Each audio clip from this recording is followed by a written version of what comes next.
Welcome back performance mechanic YouTube channel. അപ്പോൾ ഡിഫറൻഷ്യലിനെ കുറിച്ചുള്ളൊരു video ആണ്. അപ്പോൾ ലോകത്തുള്ള എല്ലാ വാഹനങ്ങളിലും ഡിഫറൻഷ്യൽ വരുന്നുണ്ട്.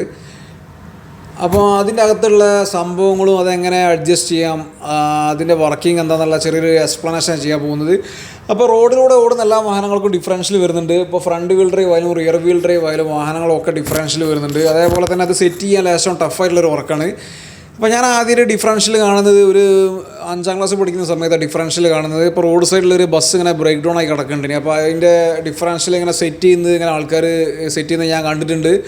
അപ്പോൾ എനിക്ക് ഇപ്പോൾ ഓർമ്മയുണ്ട് അത് അവരെങ്ങനെ ഡിഫറൻഷ്യൽ സെറ്റ് ചെയ്യുന്നതും അതിൻ്റെ അകത്ത് എന്തൊക്കെയാണെന്നുള്ള സംഭവങ്ങളൊക്കെ ഞാൻ അന്നേ കാണുന്നുണ്ട്. പക്ഷേ കുറേ കാലം കഴിഞ്ഞതിന് ശേഷമാണ് അത് ശരിക്കും പഠിക്കാൻ സാധിച്ചത്.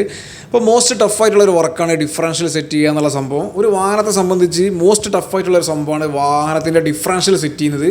ഇപ്പോൾ നാട്ടിൽ ബൊലോറോ അതേപോലെ പിക്കപ്പ് ഇങ്ങനെ കുറേ വാഹനങ്ങളിലൊക്കെ ഈ ഡിഫറൻഷ്യൽ വരുന്നുണ്ട്. റിയർ ഹൗസിങ്ങിൻ്റെ അകത്താണ് ആ ഡിഫറൻഷ്യൽ എന്നുള്ള സംഭവം ഉള്ളത്. അപ്പോൾ അതിൽ ഒരു ക്രൗൺ വീല്, ഒരു പീനിയൺ, പിന്നെ സ്റ്റാർ ഗിയർ സംഭവങ്ങളൊക്കെയാണ് വരുന്നത്. ഡിഫറൻഷ്യൽ പല ടൈപ്പ് വരുന്നുണ്ട്. ഇപ്പം മസ്താങ്ങിൻ്റെ ചില മോഡലിലൊക്കെ ടോർഷണൽ ഡിഫറൻഷ്യൽ വരുന്നുണ്ട്. അതേപോലെ തന്നെ ടൊയോട്ടൻ്റെ സുപ്ര അതിലൊക്കെ ഒരു ടോർഷണൽ ഡിഫറൻഷ്യൽ എന്നുള്ളൊരു മെക്കാനിസം വരുന്നത്. അപ്പോൾ അതേപോലെ തന്നെ ക്ലച്ചുള്ള ഡിഫറൻഷ്യൽ വരുന്നുണ്ട്, limited slip differential, electric differential വരുന്നുണ്ട്. റേഞ്ച് റോവറിനൊക്കെ ഇലക്ട്രിക് മോട്ടറും സംഭവങ്ങളൊക്കെ വരുന്നുണ്ട് അതിൻ്റെ അകത്ത്. അതേപോലെ തന്നെ ചില വാഹനങ്ങളിൽ ക്ലച്ച് വരുന്നുണ്ട് ഈ ഒരു ഡിഫറൻഷ്യലിനകത്ത് ആക്സിൽ എൻഗേജ് ആക്കാൻ വേണ്ടിയിട്ട്. അപ്പോൾ ഈ ഒരു ഡിഫറൻഷ്യൽ ഒരു കൺവെൻഷണൽ ഡിഫറൻഷ്യലാണ്. നോർമൽ വാഹനത്തിൻ്റെ ഒരു ഡിഫറൻഷ്യലിൻ്റെ ഒരു വീഡിയോ ചെയ്യാൻ പോകുന്നത്. അപ്പോൾ അത് ലാൻഡ് ക്രൂസറിൻ്റെയാണ്. അപ്പോൾ ടൊയോട്ട വളരെ സിമ്പിളായിട്ടാണ് ഈ ഒരു സംഭവം ഡെവലപ്പ് ചെയ്തത്. അതുകൊണ്ട് തന്നെ വളരെ ഈസിയാണ് ഈ സംഭവം സെറ്റ് ചെയ്യാനും. ഇതേപോലെ ഒരിക്കലും ഞാൻ 7ാം ക്ലാസ്സിലോ 8ാം ക്ലാസ്സിലോട്ടും പഠിക്കുന്ന സമയത്ത് എൻ്റെ മാമനൊരു ലോറി ഉണ്ടായിരുന്നു, ഇതേപോലെ ഒരു നിസാൻ്റെ ലോറി. അപ്പോൾ അതിൻ്റെ ഡിഫറൻഷ്യൽ ഇങ്ങനെ ഒരു പ്രാവശ്യം മാറിയിട്ടുണ്ടിന്. അപ്പോൾ അതിൻ്റെ ഡിഫറൻഷ്യൽ അയക്കണമെങ്കിൽ 2 ആക്സിൽ വിടുത്തണം, വീലൊന്നും അയക്കേണ്ട ആവശ്യമില്ല. അതിൻ്റെ അകത്ത് ഇതേപോലെ തന്നെ ആ ഡിഫറൻഷ്യൽ യൂണിറ്റ് കൊണ്ട് അയച്ചെടുക്കാൻ സാധിക്കും. പക്ഷേ ഫോർഡും അതേപോലെ ചില അമേരിക്കൻ വാഹനങ്ങളിലേക്കൊക്കെ വരുന്ന സമയത്ത് അതിൻ്റെ ഡിഫറൻഷ്യൽ ഈ പീനിയണൊക്കെ ഫുള്ള് അയച്ചെടുക്കണമെങ്കിൽ ചില വാഹനങ്ങളിൽ ആ കേസ് ഒന്നായിട്ട് അയച്ചെടുക്കണം. അപ്പോൾ അതിൻ്റെ 2 വീലും ബ്രേക്ക് സംഭവങ്ങളൊക്കെ ഡിസ്കണക്ട് ചെയ്യണം, എന്നിട്ട് അത് സെറ്റ് ചെയ്തെടുക്കണം. അങ്ങനെ ചെറിയ പ്രശ്നങ്ങളൊക്കെ ഉണ്ട്. അപ്പോൾ ഈ ഒരു ടൊയോട്ട വളരെ സിമ്പിളായിട്ടാണ് ആ ഒരു യൂണിറ്റ് അവർ മാനുഫാക്ചറിങ് ചെയ്തത്. അവർ ആ പീനിയണും ആ ക്രൗൺ വീലും ഫുള്ള് സെറ്റായിട്ട് കൊണ്ട് ഊരിയെടുക്കാൻ സാധിക്കും. അപ്പോൾ അത് നമുക്ക് അയച്ചെടുത്തിട്ട് വല്ല ടേബിളിൻ്റെ മേലെ എവിടെയെങ്കിലും വെച്ചിട്ട് ശരിക്കും മെഷർ ചെയ്യാനും ശരിക്കും റീഡിങ് എടുക്കാനും അതേപോലെ തന്നെ ശരിക്കും അതിൻ്റെ ബാക്ക്ലാഷ് അഡ്ജസ്റ്റ് ചെയ്യാനൊക്കെ സാധിക്കും. അപ്പോൾ നമുക്ക് വീട്ടിൽ കിടക്കാം, എന്നിട്ട് അതൊന്ന് കാണാം, അതിൽ എന്തൊക്കെയാണ് ഉള്ളതെന്നൊക്കെ ഒന്ന് നോക്കി മനസ്സിലാക്കാം. ഒരു വാഹനത്തെ സംബന്ധിച്ച് മോസ്റ്റ് ടഫായിട്ടുള്ള ഒരു സംഭവമാണ് എന്നെ സംബന്ധിച്ച്. ഓട്ടോമാറ്റിക് ഗിയർ ബോക്സൊക്കെ അത്ര വലിയ കോംപ്ലിക്കേറ്റഡ് ഒന്നുമല്ല. ഓട്ടോമാറ്റിക് ഗിയർ ബോക്സൊക്കെ നമുക്ക് റിപ്പയർ ചെയ്യാൻ സാധിക്കും. പക്ഷേ അതേപോലെയല്ല ഈ ഒരു ഡിഫറൻഷ്യൽ നമ്മൾ ഇന്ന് സെറ്റ് ചെയ്ത് ഒക്കെ റെഡി ആയി കഴിഞ്ഞിട്ട് ഒരു 10,000-20,000 കിലോമീറ്ററൊക്കെ ഓടി കഴിഞ്ഞാൽ ചില ഡിഫറൻഷ്യലിന് പിന്നെയും സൗണ്ട് ഉണ്ടാവാനുള്ള സാധ്യതയുണ്ട്.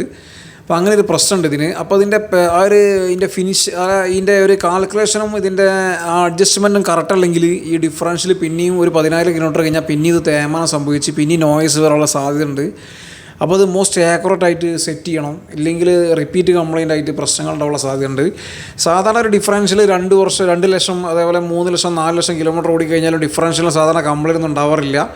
വല്ല ഓയിൽ ലീക്കോ അല്ലെങ്കിൽ വല്ല ബെയറിങ് പൊട്ടിപ്പോവുക, അതുപോലെ ഓവർലോഡ് എടുത്തിട്ട് ഡിഫറൻഷ്യലിൻ്റെ ഗിയറിൻ്റെ ടീത്ത് പോവുക, അങ്ങനത്തെ ഓരോ പ്രശ്നങ്ങളൊക്കെ ഉണ്ടാവുക. ഇപ്പോൾ വാഹനത്തിന് നമ്മൾ ഓവർലോഡ് എടുക്കുമ്പോൾ ഇതിൻ്റെ ഈ ക്രൗണും പിനിയണൊക്കെ പോവും. ഇപ്പോൾ നിസാൻ ലോറി അതേപോലെ ഈ ട്രക്ക് ഒക്കെ ഓവർലോഡ് കയറ്റിയിട്ട് പോകുന്നതാണ്. അപ്പോൾ ഡ്രൈവർക്ക് ഓവർലോഡ് കയറ്റുന്നതിന് കുഴപ്പമൊന്നുമില്ല. പക്ഷേ അതിൻ്റെ ഈ ക്രൗണും പീനിയണും തേമനം സംഭവിക്കാനുള്ള ചാൻസ് വളരെ കൂടുതലാണ്. അപ്പോൾ ശ്രദ്ധിക്കുക, ഓവർലോഡ് എടുക്കുന്ന സമയത്ത് ഈ വാഹനത്തിന് കുറച്ച് നേരം റെസ്റ്റ് കൊടുക്കണം. വാഹനം ഓഫാക്കിയിടുക, നിർത്തിയിടുക, എന്നിട്ട് ഈ ചൂടൊക്കെ തണുത്ത ആറിന് ശേഷം പിന്നെ ഓടിക്കുക.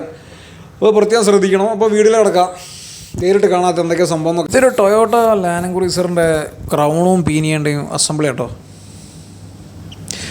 അപ്പോൾ ഇതെന്തൊക്കെയാണ് നമുക്ക് നോക്കാം. ഇതിലെന്തൊക്കെ അഡ്ജസ്റ്റ്മെൻ്റ് ഉള്ളത്, അതേപോലെ ഇതിൽ കുറേ സംഭവങ്ങളൊക്കെ ഉണ്ട്. ഇത് നമ്മൾ വിചാരിക്കുന്ന പോലെ ഒരു സിമ്പിൾ സംഭവമല്ല, മോസ്റ്റ് ടഫായിട്ടുള്ള സംഭവമാണ്.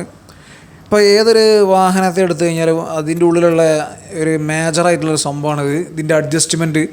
ഇത് അഡ്ജസ്റ്റ് ചെയ്ത് സെറ്റ് ചെയ്തെടുക്കാൻ ഭയങ്കര ടഫായിട്ടുള്ളൊരു വർക്കാണ്. കുറച്ച് എക്സ്പീരിയൻസ് ഉള്ള ആൾക്കാർക്ക് മാത്രമേ ഇത് ചെയ്യാൻ സാധിക്കുള്ളൂ. പിന്നെ കറക്റ്റ് ഇതിൻ്റെ മാനുവലൊക്കെ കറക്റ്റ് ഫോളോ ചെയ്യണം. അപ്പോൾ അതിൽ കറക്റ്റായിട്ട് പ്രൊസീജിയർ പറയുന്നുണ്ട്. പിന്നെ പ്രായമുള്ള ആശാന്മാരൊക്കെ അത് പെട്ടെന്ന് സിമ്പിളായിട്ട് സെറ്റ് ചെയ്തെടുക്കും. അവർക്ക് കുറേ എക്സ്പീരിയൻസ് ഉള്ളതുകൊണ്ട് അവർക്ക് കറക്റ്റ് അറിയാം അത് കണ്ടു കഴിഞ്ഞാൽ എങ്ങനെ അഡ്ജസ്റ്റ് ചെയ്യേണ്ട സംഭവങ്ങളൊക്കെ. ഈ ഒരു യൂണിറ്റിന് കംപ്ലയിൻറ്റോ വല്ല തേമാനോ എന്തെങ്കിലുമൊക്കെ ഉണ്ടെങ്കിൽ ഇതിൽ നിന്ന് അനുഭവപ്പെടുന്ന ആ ഒരു സൗണ്ടും ഫീലിംഗും ഒക്കെ ഡിഫറെൻ്റ് ആയിരിക്കും. ഒരിക്കലും ഞാൻ പെൻസിൽ ജോലി ചെയ്യുന്ന സമയത്ത് ഒരു വാഹനത്തിന് ഇങ്ങനെ ഒരു ഹമ്മിങ് സൗണ്ട് കസ്റ്റമർ പറഞ്ഞിനി. അപ്പോൾ ഞങ്ങൾ ഓടിച്ച് നോക്കിയിട്ട് സൗണ്ട് കിട്ടിയിട്ടില്ല. പിന്നെ ഞാൻ പറഞ്ഞിട്ട് ഞങ്ങളൊന്ന് ലോങ്ങിൽ വണ്ടി ഓടിച്ച് നോക്കിയപ്പോൾ ഈ വാഹനത്തിൻ്റെ ഡിഫറൻഷ്യൽ ചൂടായി കഴിഞ്ഞതിന് ശേഷമാണ് ഒരു സൗണ്ട് വന്നത്, ഒരു ഹമ്മിങ് സൗണ്ട്. അപ്പോൾ അത് ഞങ്ങൾക്ക് ഫീലായത് റിയറിൽ നിന്നാണ് ആ ഒരു ഹമ്മിങ് സൗണ്ട് കിട്ടുന്നത് വണ്ടി. യഥാർത്ഥത്തിൽ ഞങ്ങൾ ചെക്ക് ചെയ്ത് വന്ന് നോക്കുമ്പോൾ അതിൻ്റെ ഫ്രണ്ടിലെ ഡിഫറൻഷ്യലിലെ ഓയിലിൻ്റെയൊക്കെ കളർ മാറിയിട്ടുണ്ട്. ആ ഫ്രണ്ടിലെ ഡിഫറൻഷ്യലാണ് ഇനി പ്രോബ്ലം ഉള്ളത്. ഇതാണ് ഇതിൻ്റെ കേസിങ്. ഇത് കേസിങ് ആ കേസിനുള്ളിൽ നിന്നാണ് ഈ ഒരു ഡിഫറൻഷ്യൽ യൂണിറ്റ് അയച്ചെടുത്തിട്ടുള്ളത്. ചില വാഹനങ്ങളിൽ ആ കേസ് ഒന്നായിട്ട് അയച്ചെടുക്കണം. ഇവിടെ അതിൻ്റെ ഒരു ടീത്ത് പൊട്ടിയിട്ടുണ്ട് കേട്ടോ. അപ്പോൾ ഈ ഒരു വാഹനത്തിന് ഹമ്മിങ് സൗണ്ട് ഉണ്ടാവും, അതുകൊണ്ടാണ് ഇവർ അയച്ചു വെച്ചിട്ടുള്ളത്. അപ്പോൾ ഇവിടെ ഇതിൻ്റെ ടീത്തൊക്കെ കംപ്ലീറ്റ് തേമാനുണ്ട്. അപ്പോൾ ആ ടീത്തിൻ്റെ തേമാനും അതിൻ്റെ പീനിയൻ്റെ കോൺടാക്റ്റൊക്കെ ചെക്ക് ചെയ്യാൻ ലേശം ഗ്രീസോ അല്ലെങ്കിൽ ലേശം മഷിയൊക്കെ അതിനോട് പരട്ടിയിട്ട് അവർ കറക്കി നോക്കും ഈ വീല്. അപ്പോൾ ഈ ഒരു പീനിയനും ഈ ഒരു ക്രൗൺ വീലിൻ്റെയും തമ്മിലുള്ള ആ ഒരു കോൺടാക്ട്സ് ഇപ്പോൾ കറക്റ്റ് മനസ്സിലാവും. അപ്പോൾ ആ കോൺടാക്ട്സിന് കംപ്ലയിൻറ്റ് വന്നിട്ടുണ്ടെങ്കിൽ ഈ സംഭവം സെറ്റ് ഒന്നായിട്ട് മാറണം. അപ്പോൾ അതുമൂലമാണ് ഇതിന് ഹമ്മിങ് സൗണ്ടും ഇങ്ങനത്തെ ഓരോ പ്രശ്നങ്ങളൊക്കെ ഉണ്ടാവും. പിന്നെ ഓവർ ലോഡ് എടുത്താലും അതേപോലെ തന്നെ ഒരു നമ്മൾ റഫ് യൂസൊക്കെ ചെയ്ത് കഴിഞ്ഞാൽ ഈ സംഭവം ശരിക്കും അടിച്ചു പോകും. അതേപോലെ ഓയിൽ ലീക്ക് ഉണ്ടെങ്കിൽ ഓയിൽ ലീക്കായിട്ട് ഓടിക്കുക, അങ്ങനെ ആരെങ്കിലും പ്രശ്നം ഉണ്ടാക്കിയാകുമ്പോഴാണ് ഈ ബെയറിങ്ങും അതേപോലെ തന്നെ ഈ ഒരു ക്രൗണും പീരിയൻ്റെ ടീത്തൊക്കെ പോകും. അപ്പോൾ നമ്മൾ കറക്റ്റ് ചെക്ക് ചെയ്യുക, ഈ ഓയിൽ കറക്റ്റ് ടൈമിന് റീപ്ലേസ് ചെയ്യുക അതിൻ്റെയൊക്കെ പീരീഡ് ആകുമ്പോൾ. ഇല്ലെങ്കിൽ ഇത്തരം എസ്പെഷ്യലി വല്ല സൗണ്ട് കാര്യങ്ങളൊക്കെ വന്നു കഴിഞ്ഞാൽ ഫസ്റ്റ് ഞങ്ങൾ ഈ ഒരു ക്രൗൺ വീലുണ്ട്, ഈ ഒരു വലിയ വീലിൻ്റെ പേരാണ് ഈ ക്രൗൺ വീല്. അതേപോലെ അതിൻ്റെ അകത്തൊരു ചെറിയൊരു വീലുണ്ട്, അതിൻ്റെ പേര് പീനിയൺ ഗിയർ എന്ന് പറയാം. അത് കൂടാതെ ഈ ഒരു കേജിൻ്റെ അകത്തും ഒരു 4 ഗിയർ വരുന്നുണ്ട്. അത് ഫുൾ അയച്ച് പ്ലീസാക്കിയാലേ കാണാൻ പറ്റുള്ളൂ. അപ്പോൾ ഇവിടെ കാണാം, ആ ഉള്ളിൽ കാണുന്ന ഗിയറാണ് പീനിയണ്. അതേപോലെ ഈ ഒരു വലിയ ഗിയർ ക്രൗണും. അപ്പോൾ ഫസ്റ്റ് ഈ സംഭവത്തിന് എന്തെങ്കിലും കംപ്ലയിൻറ്റോ സൗണ്ട് എന്തെങ്കിലുമൊക്കെ വന്നിട്ടുണ്ടെങ്കിൽ ഫസ്റ്റ് ഇതിൻ്റെ ക്രൗൺ വീലിൻ്റെ ബാക്ക്ലാഷ് ചെക്ക് ചെയ്യുക. അപ്പോൾ അത് ഡയൽ ഗേജ് വെച്ചിട്ടാണ് ചെക്ക് ചെയ്യുക. അപ്പോൾ ഡയൽ ഗേജ് വെച്ചിട്ട് അതിൻ്റെ ബാക്ക്ലാഷ് എത്ര ഉണ്ടെന്ന് കറക്റ്റ് നമ്മൾ ചെക്ക് ചെയ്യണം. അപ്പോൾ അത് മാനുവൽ പറയുന്നുണ്ടാവും ഇത്ര ആണ് ഇതിൻ്റെ ക്ലിയറൻസ് വേണ്ടെന്നൊക്കെ. പീനിയണ് ബെയറിങ് വഴിയാണ് ഇവിടെ ഫിറ്റ് ചെയ്യുന്നത്. അപ്പോൾ ഈ ഒരു ബോൾട്ടിൻ്റെ ടോർക്ക് ഇല്ല കേട്ടോ. ആ ഒരു ബോൾട്ടിൻ്റെ ടോർക്ക് ശരിക്കും ഈ ഒരു ഫ്ലെയിൻസിൻ്റെ റൊട്ടേഷൻ ഫോഴ്സ് നോക്കിയിട്ടാണ് നമ്മൾ ആ ബോൾട്ട് ടോർക്ക് ചെയ്യുന്നത്. അപ്പോൾ ആ ഒരു പീനിയൻ്റെ ആ ഒരു ഫ്ലെയിൻസിൻ്റെ ടോർക്ക് ചെക്ക് ചെയ്യാൻ വേണ്ടി ഒരു ടൂളുണ്ട്. അത് ഫ്രീ ആയിട്ട് കറങ്ങുന്നുണ്ടോ എന്ന് ചെക്ക് ചെയ്യണം. അതിൻ്റെ ടോർക്ക് 2.5 mm ആയിട്ടാണ് അതിൻ്റെ ടോർക്ക് വരുന്നത്. ഈ ഒരു ഫ്ലെയിൻസ് ആ ഒരു 2.5 അത് ശരിക്കും ഫ്രീ ആയിട്ട് റൊട്ടേറ്റ് ചെയ്യണം. ആ രീതിയിലാണ് നമ്മൾ ആ ഒരു പീനിയൻ്റെ ബോൾട്ട് ടൈറ്റ് ആക്കുന്നത്. അല്ലാതെ ആ പീനിയൻ്റെ ബോൾട്ടിന് ഒരു സ്പെസിഫിക് ടോർക്കില്ല. അതിന് ശരിക്കും പീനിയൻ്റെ പ്രീലോഡ് സെറ്റ് ചെയ്യുക എന്നാണ് പറയുക. ആ പീനിയൻ സെറ്റ് ചെയ്ത് കഴിഞ്ഞാൽ പിന്നെ നമ്മൾ ഈ ഒരു ക്രൗൺ വീൽ ഫിറ്റ് ചെയ്തിട്ട് ഈ ക്രൗൺ വീലിൻ്റെ ടീത്തും ആ പീനിയൻ്റെ ടീത്തും തമ്മിലുള്ള കോൺടാക്ട്സ് ചെക്ക് ചെയ്യണം. അപ്പോൾ ഈ ഒരു ക്രൗൺ വീൽ നമുക്ക് ലെഫ്റ്റിലേക്കും റൈറ്റിലേക്കും മൂവ് ചെയ്യിക്കാൻ സാധിക്കും. ഇവിടെ അതിന് ലോക്ക് മെക്കാനിക്സ് ഉണ്ട്.